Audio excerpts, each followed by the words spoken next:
We're making money in the stock. The company's doing well now. I think that the issue, though, is that, for the last 3 years, we've filed a shareholder resolution asking them to give shareholders 1 vote per share, because Zuckerberg and some of the other insiders have 10 votes per share. So, for example, last year, had everyone had 1 vote per share, our resolution to reclassify the stock as 1 vote per share across all classes would have won.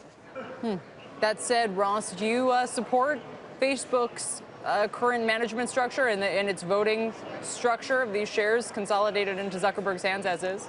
Well, I think that she makes a valid point, but you invest in every company based off sort of the rules that they are setting up, and this rule is pretty simple. It's Zuckerberg rules. The whole shareholder meeting is almost a farce. He votes everything on and or off himself. But that's who we're betting with, is Zuckerberg, and that's totally transparent. So my thing is, if you don't like it, don't buy the stock.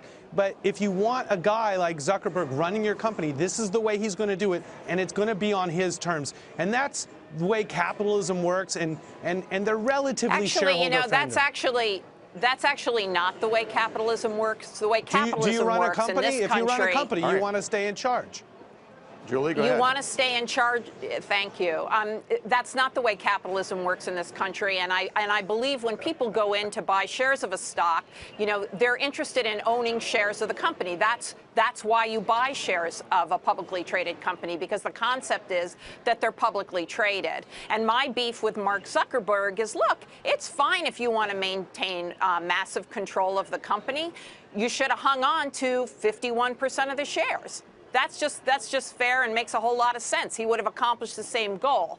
Now, instead, what he's done is they are now issuing Class C shares. So they have A with, 1 vote per share, B with 10 votes per share for the insiders, and Class C, which will have no votes per share. It sounds, Ross, like you agree most of the time with what Zuckerberg does. What would happen, though, if you disagreed with something? And I mean vehemently. You wouldn't have the votes to do anything about it. I would sell the stock. I mean, I push a button and I'm gone. I mean, it's just like Apple right now. There's things that are happening I don't like, and I sold half my stock.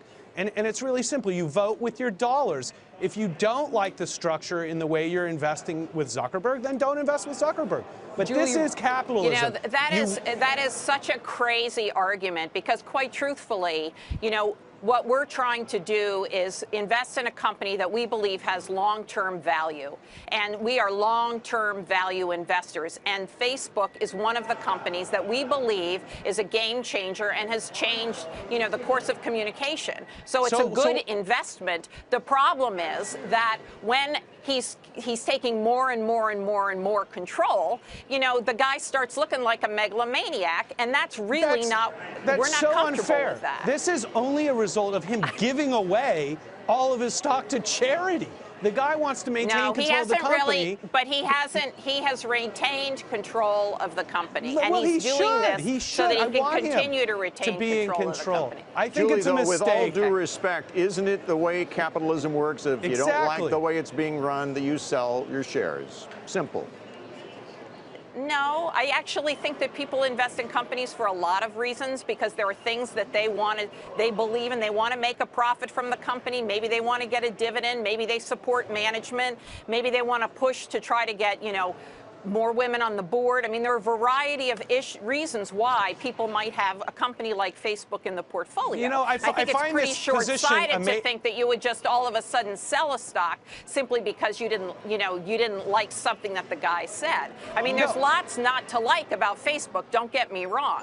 I mean, when I find out that one of the board members, there aren't that many, and they're mostly men, when I find out that one of them is supporting, is a representative for Donald Trump, a delegate, that makes me a little bit nervous about, wait, where is this company going? What do they stand for? Why is it okay to have, 5 board members, of which one comes out as this sort of raving lunatic?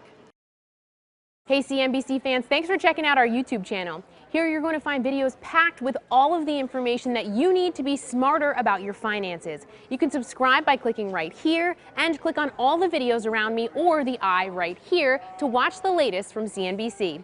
Thanks for watching.